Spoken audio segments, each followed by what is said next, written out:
horsemen who, I don't know how many of you have seen them perform, but they are very visceral with their usage of language, and so I wanted to use language in a different way, so I wrote something very boring, which is Calling Upon the Calling, an essay in 7 minutes. Looking up the word acquiescent in the dictionary, I find the botanical definition stemless or apparently so. It strikes me that the dictionary, assumed to be an authoritative source of lexical meaning, uses phrases such as apparently so. Such phrases reveal a narrative voice at work. Any narrative work is a work of fiction, or apparently so. Narrate, derived from Latin narus, knowing. Knowing is possessing information, not truth beyond doubt. All a narrator knows is the story he tells, and sometimes not even that. There may be continuous states of knowing anything, but at no time of knowing is there anything but knowing that thing, the thing you know. Gertrude Stein.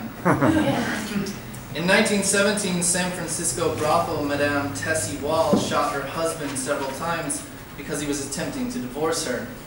She explained the act thus: "I shot him because I love him. Damn him." This is wrong. She shot him because she hated him. That is the narrative truth. And it was absolute at the time of the shooting, otherwise she would not have been able to do it. Knowledge is derived from the Indo-European root know. Know shares this root with cunning, ignore, and narrate. In a Berkeley cafe, the man at the table next to mine picks up my copy of Stein's Stanzas in Meditation, flips through it, then says, "You know how poets write?" I look at him, unsure what to say. "Do you know how poets write?" he says a little louder. Yes. No. How do poets write?"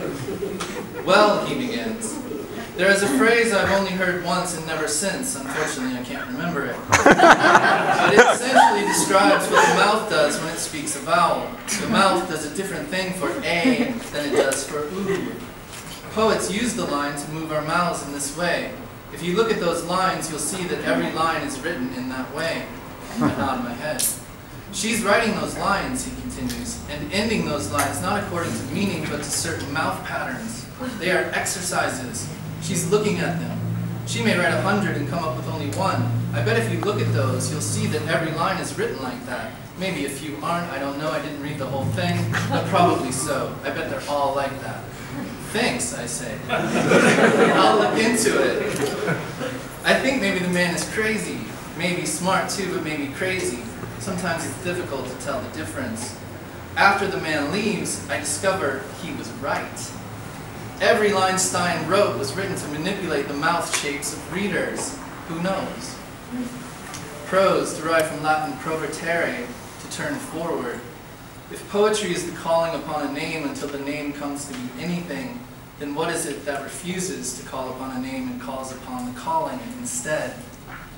At the reading, Tess Gallagher says poetry is going in one place, coming out the other. I find this elegant, simple, and fine, though not necessarily a definition of poetry. Definitions are of little use to poetry. For poets, everything exists to be used. On the plane, I have the dictionary in my lap and tap my fingers to the rhythm of the words I write, whispering them. The attendant says, "Is that the Bible?" Thinking, I guess, that I'm praying. "Yes," I say. She puts her hand on my shoulder as if to bless me, smiles, and walks away. Later she returns. "What are you writing?" "A letter to my ex-wife," I say simply. "Oh," the smile fades. Then again later she comments, "That looks like a very long letter." "It is," I say. "In hatred one has to be precise." She avoids me for the rest of the day. I wonder if the blessing she gave earlier has been replaced by damnation. I feel unjustly condemned. Precision, derived from Latin praecidere, to cut off. Hatred requires precision. Love requires breadth. Grape, derived from Old French, grappe, hook. Grapes are named after the tool by which they're harvested. Perhaps a better name for man is loss, death, or music. I'm beside a fire outside a little house on the Nisqually River. It's raining now on this notebook, though the pages somehow aren't getting wet. It's a heavy mist, a light rain. The wood pops, the air in the wood pops, the fire crackles. There is little difference between the sound of the wind in the fir trees and the river down below. The earth here is saturated, the blackberries and lilacs wet with months of rain. My daughter and I found a yellow big leaf maple leaf in the forest. Its size and simplicity are startling. It means nothing and aspires to nothing. Its ultimate purpose, I guess, was only to fall, to turn and to fall, and it accomplished this with grace and quietism. I put the leaf on the bench next to me and note the colors, the fields of tone and rivers of bleed. I wonder if the leaf is looking at me the same way, and if it finds my simplicity startling. In art, it's difficult to say anything better than saying nothing. Wittgenstein. Catastrophe, too, comes from a root, the Greek stryphin, meaning to turn. Is prose, then, a catastrophe? Is something catastrophic inherent in saying? There are many like Wittgenstein who have lamented the immeasurable fallacy of the written word. But language is perfect. It's the use of language that's flawed.